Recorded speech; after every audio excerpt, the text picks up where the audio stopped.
From the Sunshine State, this is Tampa Bay's Tan Talk. It's time for FLALAW, brought to you by the personal injury attorneys of Perenich, Caulfield, Avril Noyes. This hour will be informative, along with taking your questions and comments. Now, here are your hosts for today's show. Good evening. It is Tuesday evening at 5 o'clock, and you are listening to FLALAW on the radio. I am here with my friend and colleague, Lorrie Robinson here, and, just seconds before we got on the show, she banged her knee against the table, and then there were issues with her headphones. And so we got that going. It'll be just a second. And there we go. There, Lorrie is here now. So we are here from the law firm of Perenich, Caulfield, Avril Noyes. You faithful listeners know that we put on this show every Tuesday from 5 until 6 o'clock as a community service to you. We're here to answer questions that you have regarding the law. Perenich, Caulfield, Avril Noyes is the longest established personal injury law firm in Tampa Bay. We have been helping people since 1955. That's 70 years in our community, trying to help people after car accidents, trip and falls, slip and falls, malpractice cases, work injuries, and even Social Security disability cases. We are here to help you. And we have 3 ways that we can help you, 3 ways to get in touch with us tonight.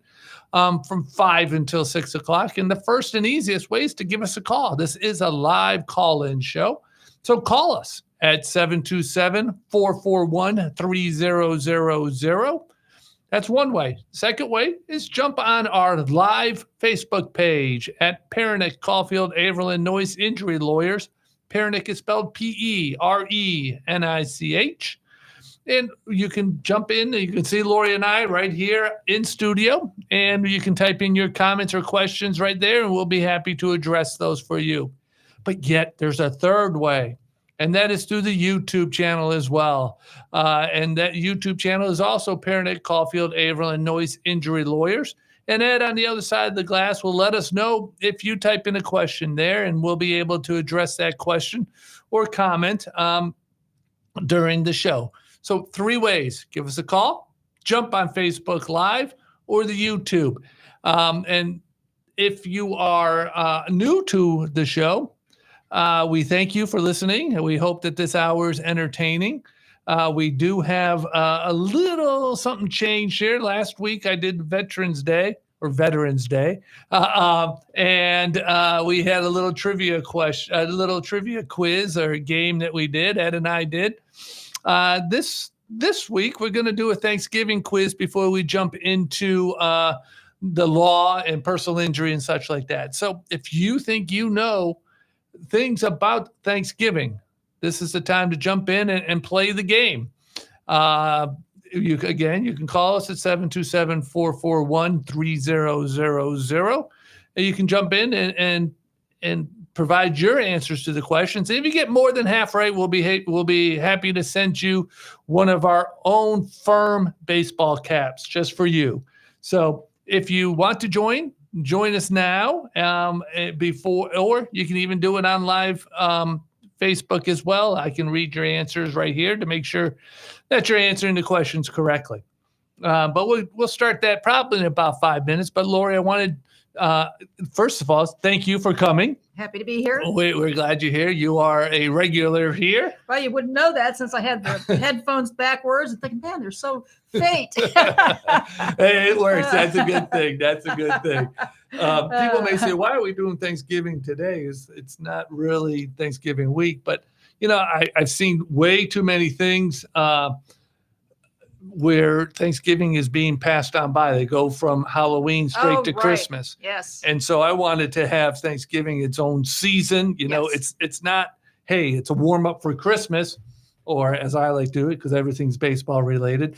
It's not spring training for Christmas, but rather it's its own holiday in itself, its own season, true. actually. And actually it lays a good foundation, doesn't it? The whole idea of Thanksgiving. Right. Yeah. And so that's why we're probably doing it this week. And I may even do another one next week too on Tuesday. So we have so much to be thankful for. Our firm, Perenich, Caulfield, and Avril Noyes, has so many clients to be thankful for. We've helped thousands and thousands of and thousands. Just the foundation that was established so many years ago and has actually sustained all of these years. I mean, it's really remarkable. That is kind of unusual in the legal area. There are some others, but not anybody that can really match the length of time that our firm has been of service to the community. I agree. I think Guy Perenich laid the foundation, planted those seeds. Yeah. Bob Carroll came and helped fertilize them. Jay Avril and Brian Caulfield, Mark Perenich, and us, and Jacqueline Bryan is blooming. And because of the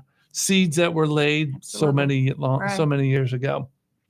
One of the other things that I did want to talk about before we talk about the law is something that's dear to us as well, and that's being a voice in the courtroom, but also being a voice outside of the courtroom. And so these past few weeks and continuing on through the Christmas holiday, the firm decided to do what's called Pantry Project. Mm-hmm.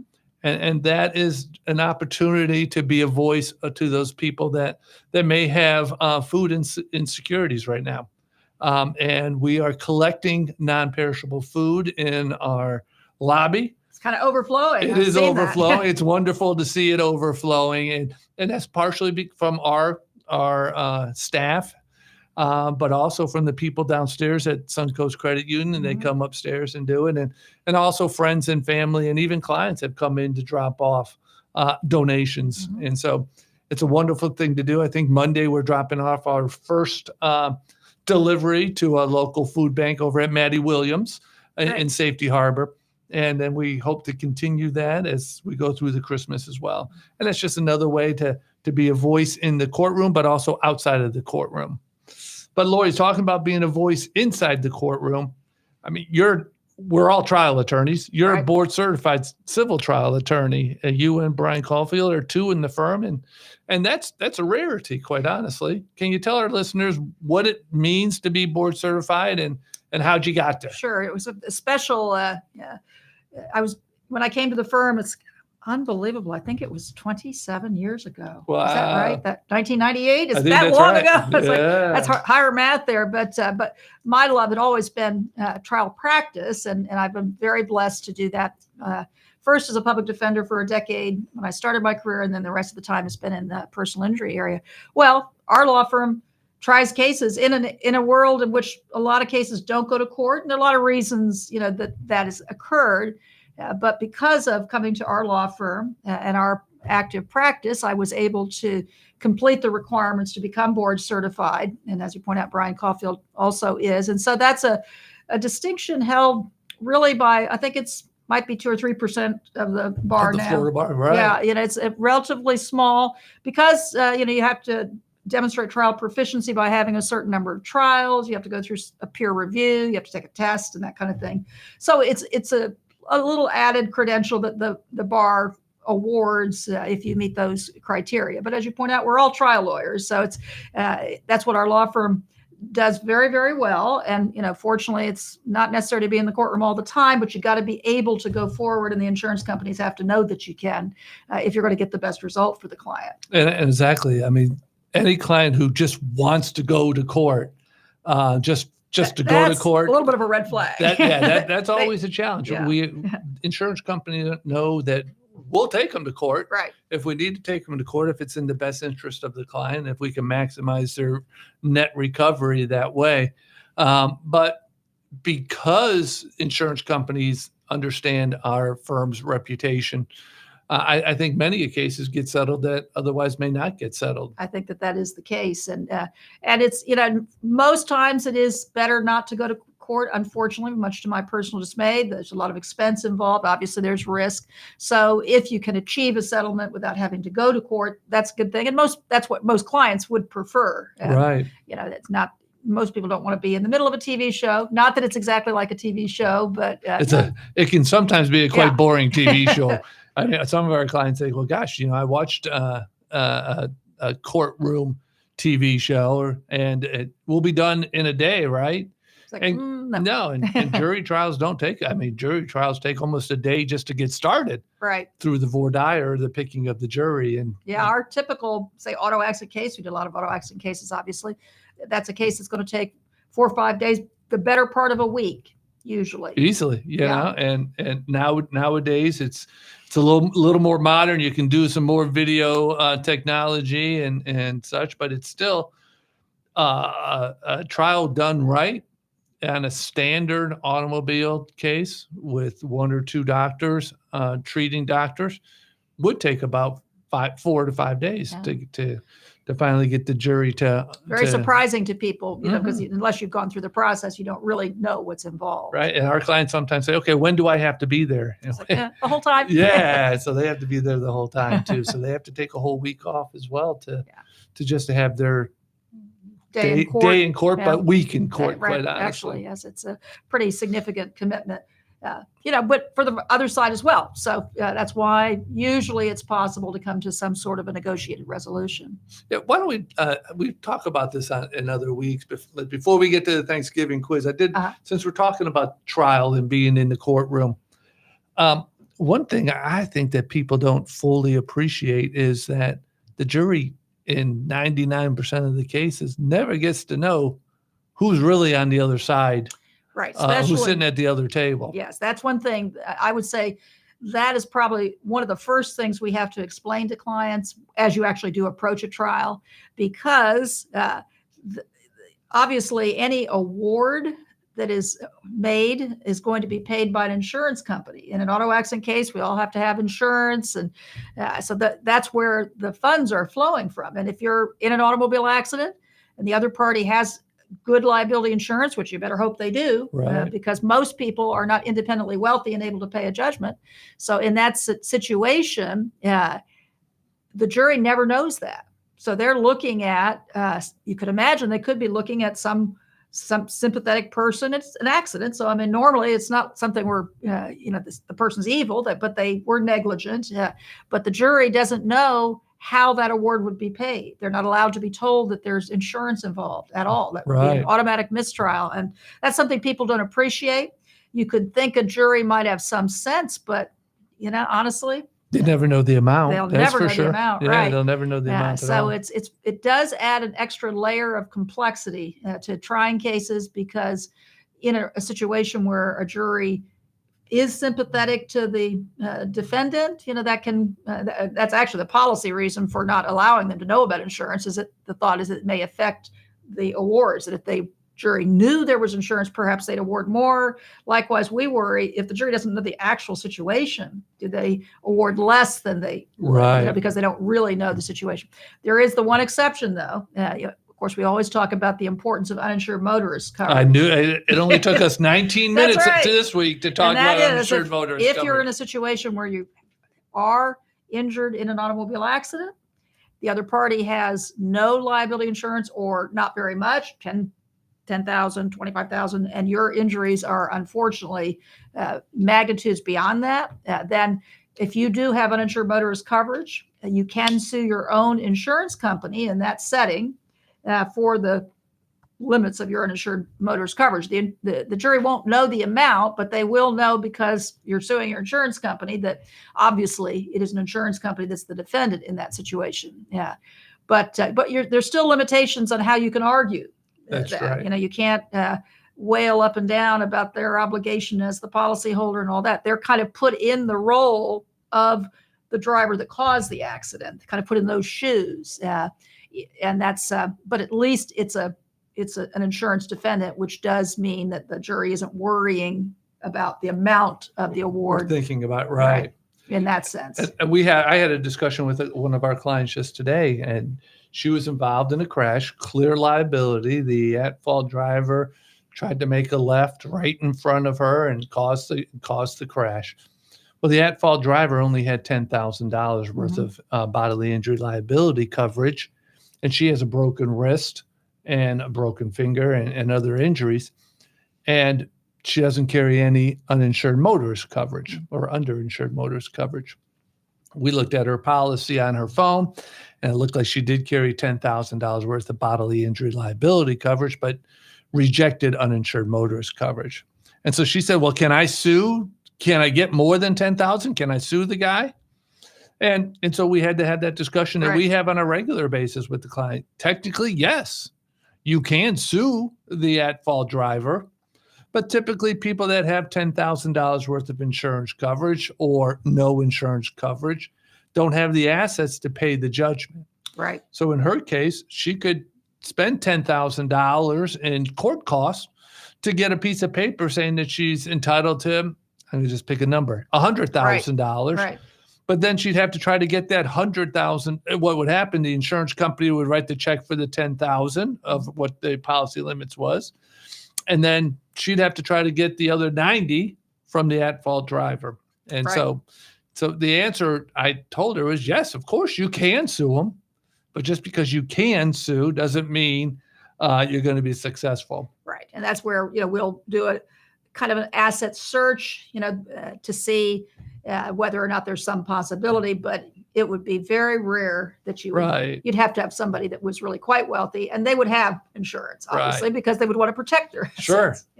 So listeners, you're listening to Lorrie Robinson, and I'm Matt Noyes. We're two attorneys at the law firm of Perenich, Caulfield, Avril Noyes. We proudly sponsor and present FLALAW on the radio every week, live on Tuesdays from 5 until 6. And if you can't listen to us live, but you still want to catch an old show, or you get out of the car and you want to hear the end of this show, we do upload them to your favorite podcast platform, Spotify, Apple Podcasts, and the other ones that escape me. But so we encourage you to subscribe, find us on FLALAW on the Radio podcast, and subscribe so you never miss an episode.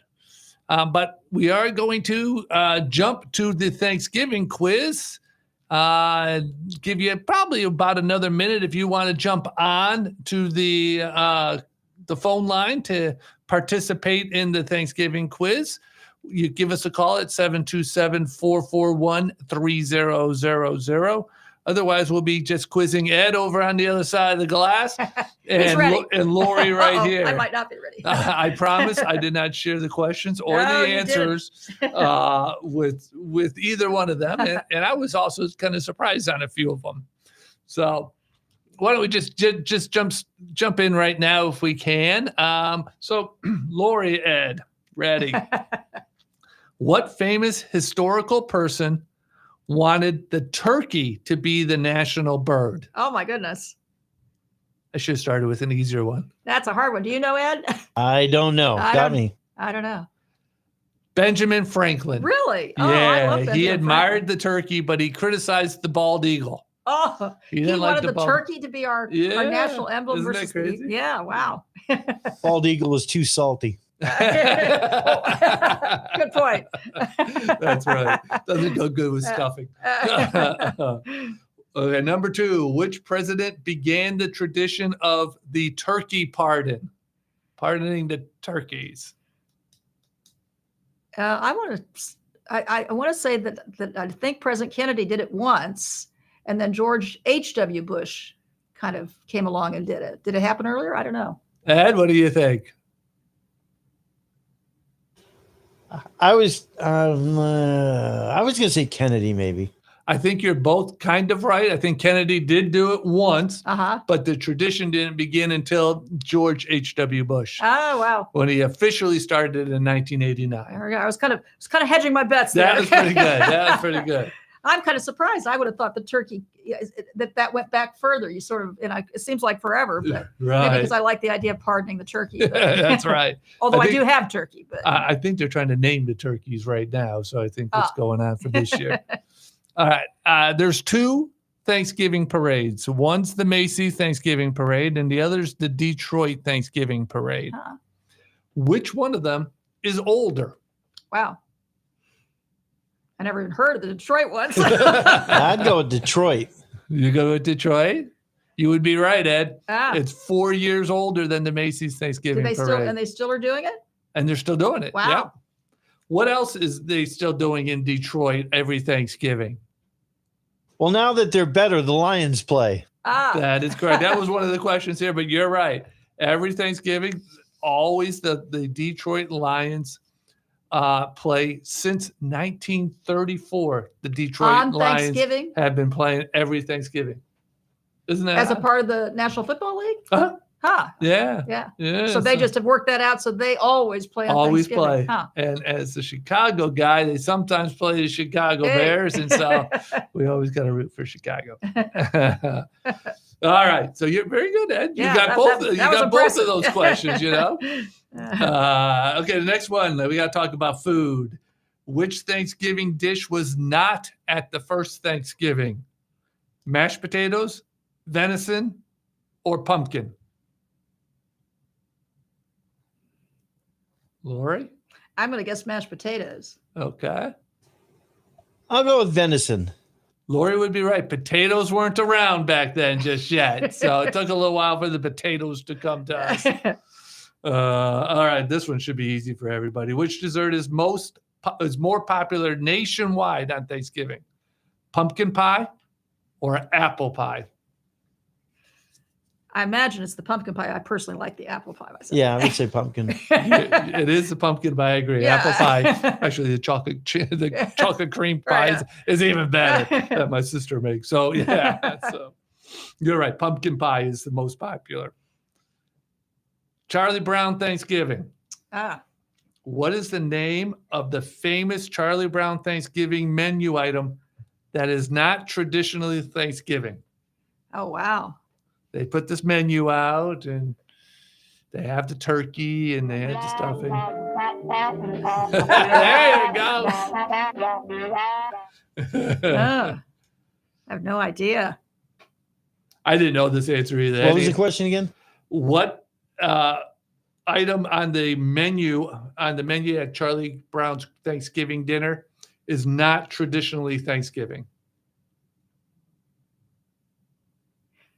We need an A, B, or C with the menu items. I I'm know. gonna say corn, maybe corn on the cob. I don't know. Yeah, no, because they're kids. Yeah. They had jelly beans Jelly beans. on the menu Oh, at okay. the Charlie Brown Thanksgiving. Well, I agree. That would not be the traditional I did Thanksgiving. not know that either. Though, so These are good. They're different, you know. What classic Thanksgiving side dish was invented by Campbell's in 1955? Vintage year. The vintage year, the year that our law firm Yeah, when it started. Yeah. You know, but what Thanksgiving side dish was also started at the same year that Perenich, Caulfield, Avril Noyes was established? I'm gonna go with the green beans thing. Green bean. Well, you know, The green bean casserole. green bean casserole. Yeah. So I can't imagine because it was Campbell's, really? Campbell's. Because I didn't know Campbell's was around for 70 years. Yeah, but I because guess you put mushroom soup in that. stuff so like that. Because I was thinking, that's like, why I you don't know, like it.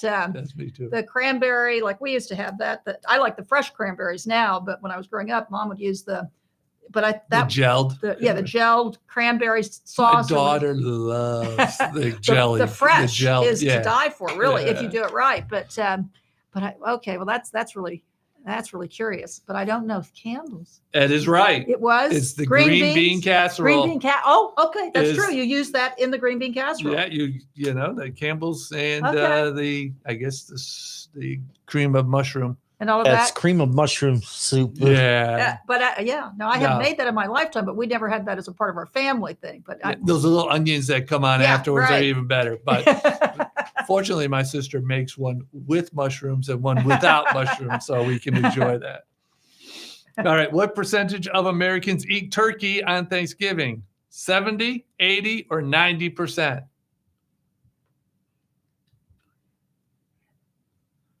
Percentage of Americans Thanksgiving. eat turkey on Thanksgiving for Thanksgiving Yeah. dinner, I would assume. So I'm going to say 90%. I'll split it, say 80. You always split it. But Lori is right this time. It is 90% of Americans eat turkey on Thanksgiving. You know, we have our office manager, her name's Rose. She's from Venezuela. And so she's on vacation this week. But I asked her, I said, what do you do for Thanksgiving? Uh-huh. Because she was born and raised in Venezuela and came over with her family because of all the unrest. She goes, you know, we gather together, but we don't eat. We tried the turkey route. They don't like it. But nobody liked the turkey route. And so they do the pasta, I think is what she said they do. So And then we have a few Italians in our office too, and so They try to do something and else. Joe Liz always. I think it's always pasta. Really? Yeah, Wow. so I think that's what it is. Oh, I can't believe it. They just haven't had it the right way. That's right. They didn't know how to make it. All right. Which Thanksgiving food has the highest number of Google recipe searches every November? Stuffing, turkey, or sweet potato casserole? and had the same reaction with sweet potato casserole that he had with green bean casserole. If somebody asked me for the sweet potato casserole, I would definitely have to look that up. Yeah, Okay. I would say so too. I'd go with that. Yeah. The answer is stuffing. Really? Yeah, I mean, how hard is it to read the stovetop box and put it Well, in? I have to admit, I have my mother's recipe, which is a very basic recipe, and I always do that. Yeah. You know, and you would have to know the quantities. She wouldn't have. She would have known. Yeah. It, you know. Yeah. No, but that's the highest number of Google recipe searches. There's actually a lot of different versions of stuff. Yeah. So, and it's not something that's done normally outside of Thanksgiving. And we're talking about That's people true. that, if you're to look up the recipe, you're not using stovetop. That's right. I was going to ask you both: in-bird stuffing or Always out-of-bird? in-bird. I'm an in-bird. What about you, Ed? The thing with the in-bird is it makes the cooking process of the turkey a lot longer. It does. It You're does. adding probably at least an hour.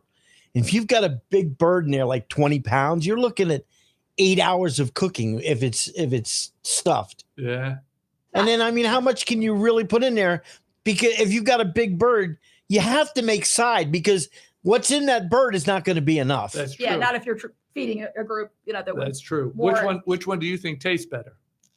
Well, obviously the one that's in the bird Yeah. because it's, it gets The the juices flavors and from the all turkey that. itself. But I it's pretty agree. close, because I usually have it in the bird, but also you have stuff around for, so, and that's also very good. Yeah. I love stuffing, so. I do too. All right, and I love the in-bird the better, but I'll eat 2 helpings of both. So. All right, true or false? There's a national Thanksgiving turkey hotline where people can call for cooking tips. Well, I always get a butterball turkey, actually. So I bet there's something you could call there. I don't doubt it. There is. It's the Butterball Turkey That's what I Talk Line. Because I've tried other turkeys over the years, and I've had friends that get into cooking, and of course you can do. There's so many different versions, exotic versions of Right. turkey, and ones you spend lots and lots of money on, and all of the other things. Yeah, but over time, I've realized that old butterball works. That pretty well. Butterball, yeah, it's always the best. Well, that is the Thanksgiving quiz for this week, and maybe just maybe. I thought you were going to ask about, because I was reading about this recently. I was having a hard time remembering the name of the Indian. I kept wanting to say Tonto, and it's not. It's like Sconto or something. The Indian. I was saving that for next week. Okay, we'll just tease because it's such a wonderful story. Yes, yes, about the yes. real meaning of Thanksgiving and how it brought everybody together. Yes, yes, no. But we appreciate you all participating in the Thanksgiving quiz. We'll take your word for it. If you think that you answered more than 50% of those questions, just type your name right into the Facebook Live feed, and we'll be happy to send you over a baseball cap with the firm's name on it, or you can call us also at 727-441-3000. And Ed will take down your name and address, and we'll send it on over to you. They're great So- caps, by the way. They too. are great I wear caps. mine all the time. Yeah. It's very good in the morning when I take the dogs out. I got this little light clip that I clip on it, so I can take my 2 dogs out when it's Oh, still dark. there It's you like, go. oh, There you go. Well, Thanksgiving is a lot of fun. It's a great season to be thankful for, and we are very thankful for our clients. Lori, I'm thankful for you and I, who we worked together for Oh, sure. 27 Right. years, and, Yeah. and our staff that are wonderful staff, and all our other attorneys and staff Yes. at our firm too. But what's important also is that we're thankful for the ability to help is really what it is. Absolutely. And a lot of times these people are calling because they're lost, let whether me- it's a Social Security Yeah. disability claim. I need to vent because I spent a good part of the afternoon with one of our Social Security clients, and we got the award for her, and Social Security completely messed up the amount of her benefits, which Good save there. yeah, unfortunately, that they do all the time. And, Right. And she didn't know, could she come back to us? Because the case is, quote, over, you Right. know, and of course, I told her, absolutely. I mean, we always, you can call us anytime there's a problem. And so, you know, we'll get it straightened out, but it's such a big bureaucracy and it's so confusing for people. And they, you know, you get one letter that says one thing and another letter that says another thing, and there's nobody you can really talk to. Right. It's very frustrating for people. And it's after an auto accident, it's the same type of thing. They try to call the insurance company. I just talked to a new client this afternoon, who said that Geico was the at-fault driver's insurance company. He said, well, who do I talk to if I have questions? And Geico told her, well, we all work as a team here, and so there is no one person you can talk to. Thank you so much. And so then she tried to call back like 2 hours later because she had a question, and that team didn't know who was on the team or anything about the case that she just spent probably 45 minutes talking about. So we are thankful that we are able to help so many people, guide them through the maze. And it is a maze, you know. And one of the mazes that's often part of it is the PIP, the personal injury protection coverage. Clients sometimes question, why is their insurance company, their auto insurance, paying for their medical bills when they weren't at fault? So, Lorrie, can you just briefly tell our listeners a little bit about the PIP statute, the personal injury protection, and how that can benefit them? And it really does. It's difficult. You know, I had a friend who was in an accident recently, and she's been through a few before, and, you know, she felt like she was okay. But the reality of our system is that we're required, if you have a car, you're required to have the auto insurance. And that includes that PIP, which stands for personal injury protection.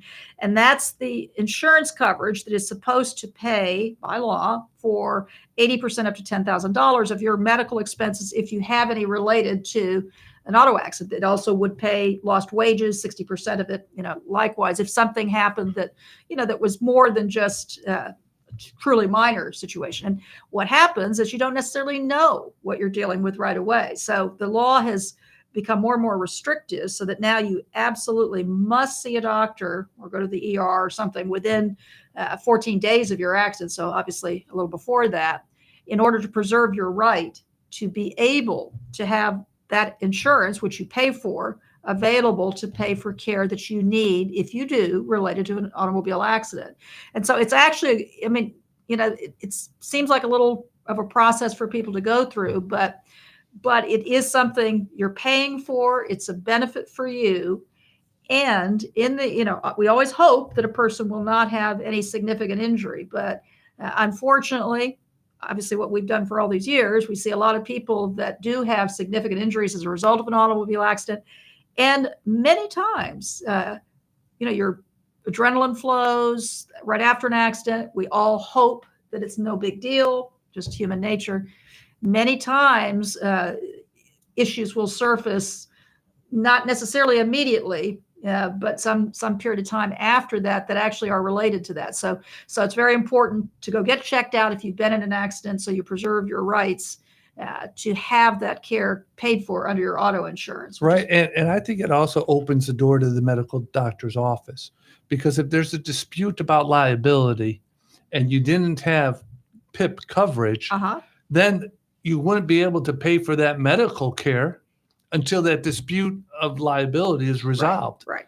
And so PIP allows them to treat after an automobile accident without arguing about who's at fault. Yeah, that's the great no fault, which there are some things that are a little bit of a difficulty with the system, but the good part of the no fault system is exactly that if you're in an automobile accident, you can get care. You don't have to worry about that. Right. Now, it does limit you that hopefully if you get in an automobile accident, you have minor injuries, if you have any injuries, and you recoup. Right. And you don't need to file a claim against the at-fault driver. That's kind of what PIP is for too. It's to prevent those lawsuits that you had $1,000 worth of medical care or something, but now there's $1,000 outstanding, and now who's going to pay this? You'd have to bring a lawsuit against the other driver. And PIP kind of eliminates those lawsuits. Yeah. So if you have a situation that's that hopefully is a more minor one, that's really a great benefit. And, you shouldn't let it slip by, actually. Right. I did want to talk about something else too. And it kind of drives me crazy a little bit. You see those TV ads, you see the billboards now that says, so-and-so got me $15 million or whatever it may be. And the TV ads just drive me crazy.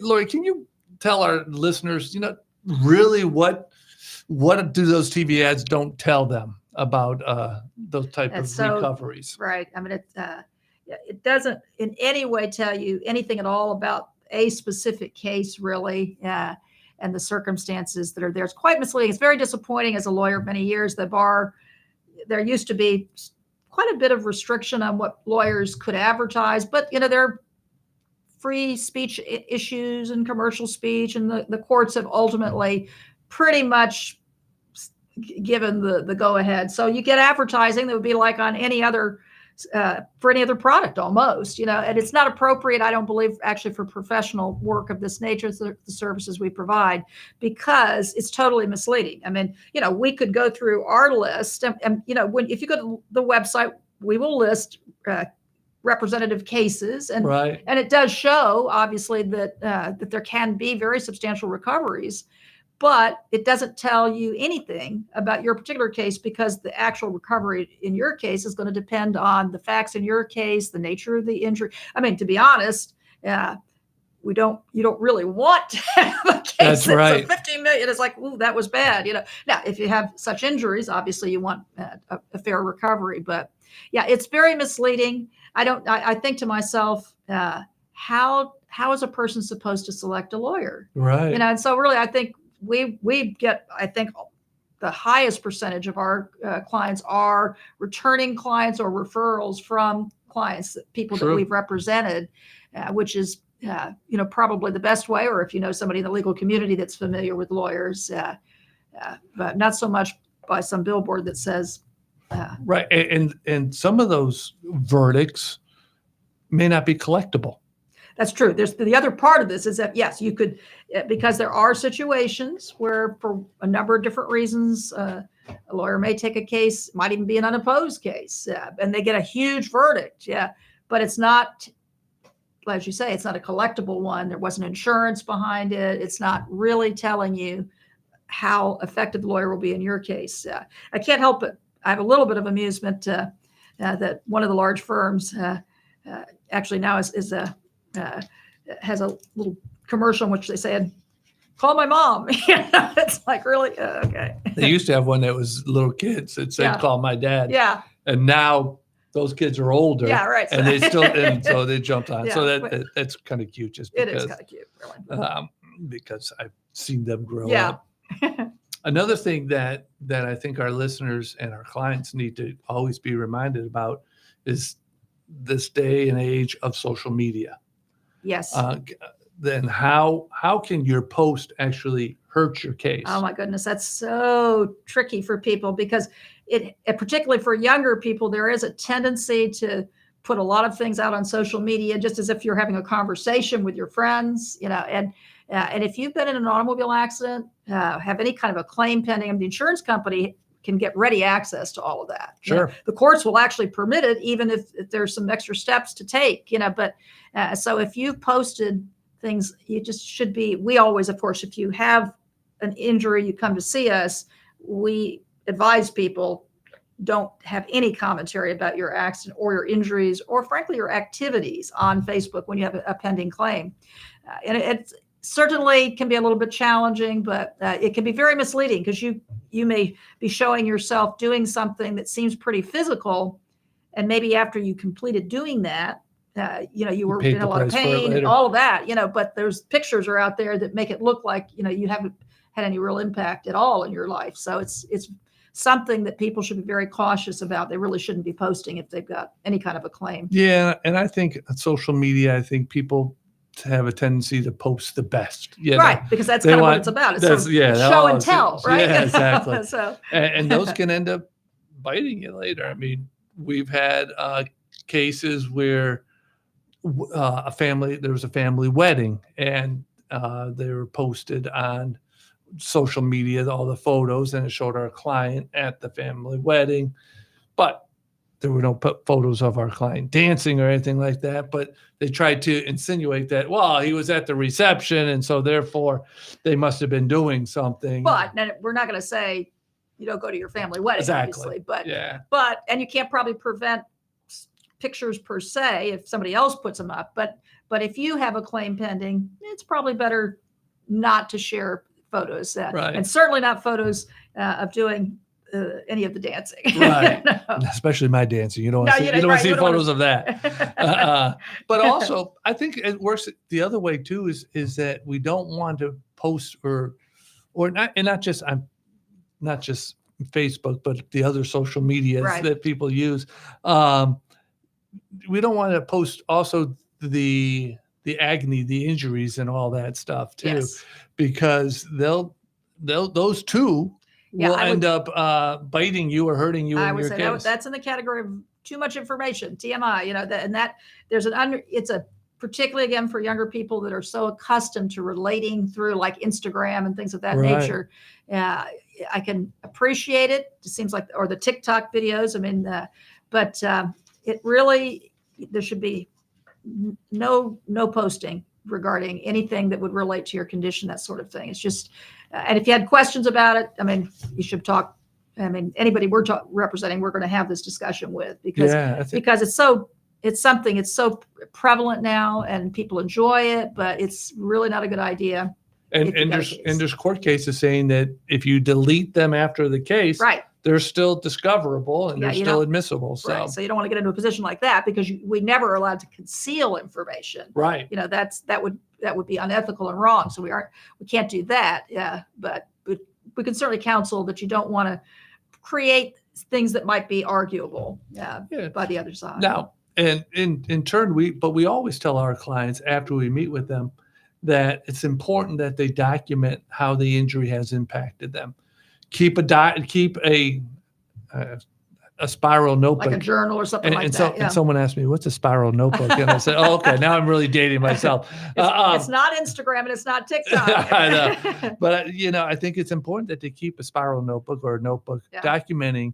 Well, the family went to Busch Gardens and I went, but I had to sit, or I sat too long during the movies. I had to get up and walk around. That's very helpful, because unfortunately, cases tend to take a little bit of time to resolve. And, over time, you may not remember it specifically.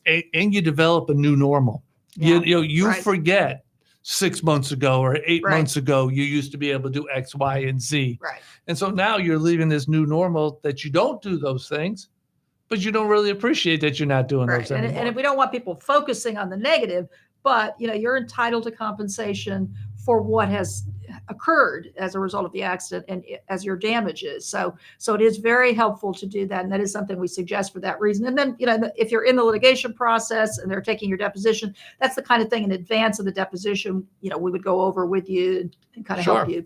And because we instructed you to do that, that would not be something that's discoverable. That's a part of the attorney-client communication. So that's privileged under the law. Right. So I think that's important. So I think it is important that we document the injuries. Not, I think it's just helpful to prove your case, because we're going to say, tell us everything of how this accident has impacted you. And you can say, you told me not to put it on social media.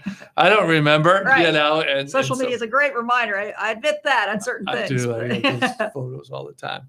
But Lorrie, we are going to wrap this show up a little bit early this week. But I do want to have our listeners have the opportunity to know that if they have questions that's not between 5 and 6 o'clock on Tuesdays, how can they reach you, me, or any of the other attorneys at Perenich, Caulfield, Avril, of course, Noyes? You can always call us.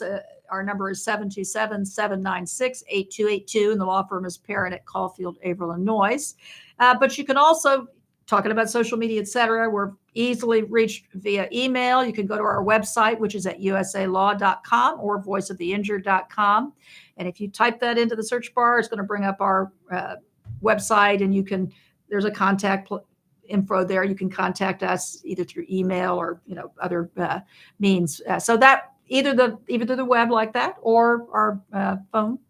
We're always happy to respond. And many times we talk to clients that may not need representation just yet. And so we welcome you that if you have legal questions, to give us a call. That's what we're here for. That's why we've been here for 70 years, is because we're willing and encourage you to contact us with questions. And this is the kind of thing I was thinking of the show before as I was listening as we came in. It was kind of interesting about design and lighting and stuff. And I thought, well, for our stuff, people don't even really think about it until something happens. Right. It's kind of, and then it's like very interesting. It's the most interesting. So that's why it's great to have the podcast available, or we have an open invitation. If you've got a question, please call. That's right. And so thank you for listening again to FLA Law on the radio this week. I will be back next week, and maybe we'll have another Thanksgiving quiz. I'll let Ed brush up on his Thanksgiving trivia. But we also encourage you. This is Matthew Noyes. That's Lorrie Robinson. We're proud to present FLA Law on the radio with the law firm of Perenich, Caulfield, Avril Noyes. We'll see you next week. And in the meantime, drive safely and watch out for those who don't. Take care.